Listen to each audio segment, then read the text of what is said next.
Gatanan ku. Labarin Nuha da kogin Sirri. A cikin wani ɗan ƙaramin ƙauye akwai wata yarinya mai natsuwa mai kirki wacce ake kiranta da Nuha. Duk da yake ƙauyen ba su da yawa, amma iyayenta suna da ƙauna da zumunci mai yawa. Nuha ta shahara a ƙauyen ba saboda dukiya ba, amma saboda zuciyarta mai kyau da kuma taimako. Kullum da safe kafin rana ta fito, Nuha tana farkawa da fuskanta cike da murmushi, tana raira waƙa, tana ɗaukar ƙaramin randa a kanta, tana tafiya ƙafa da ƙafa zuwa kogi da ke da nisa domin ɗauko ruwa. Wannan kogin kuwa ana kiransa da kogin Sirri, saboda idan ka saurara sosai za ka iya jin yana magana, ba da baki ba sai dai da motsin iska da ganyen da ruwan da ke gudu. Sai mai zuciya mai sarki kaɗai zai fahimta. Ana nan wata rana Nuha ta iska bakin kogi, ta ga wani tsohon kunkuru da ya makale cikin ciyawa yana ƙoƙarin numfashi. Ba tare da ɓata lokaci ba, Nuha ta ajiye randanta a gefe, ta taimake sa tana cire masa ciyawar. Sai kunkurun ya kalle ta da idanu mai zurfi ya ce, "Na gode yarinya," ya faɗa. "Ka iya magana ne?" Nuha ta tambaya da mamaki.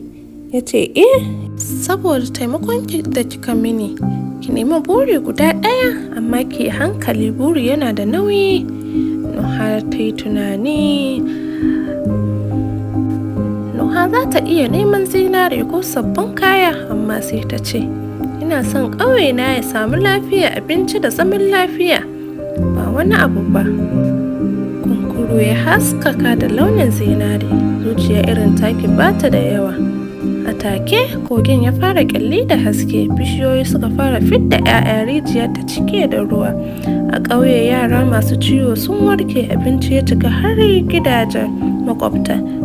Dukkanin mutanen ƙauyen kowa yana cike da walwala, farin ciki da ƙaunar juna.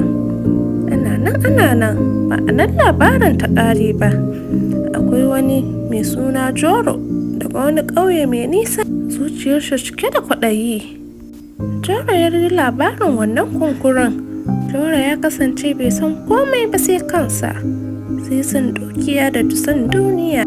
Joro ya garzaya bakin kogin da safe, ya yi ihu, "Kunkuru, ka bani dukiya, zinare, wurin noma, ina son komai." Kunkuru nan take ya bayyana, zuciyar Joro cike da kwaɗayi. "Zan baka abin da ka cancanta." Joro ya yi dariya, amma kafin ya ƙara magana, rassan da ke gefen kogin suka kama shi, kafafunsu suka zama dutse, hannayensa ma haka, har sai ya koma kunki a bakin kogi. Har yanzu yana nan a matsayin gargaɗi ga masu son zuciya tamkarsa. Kurunkus kan ɓera.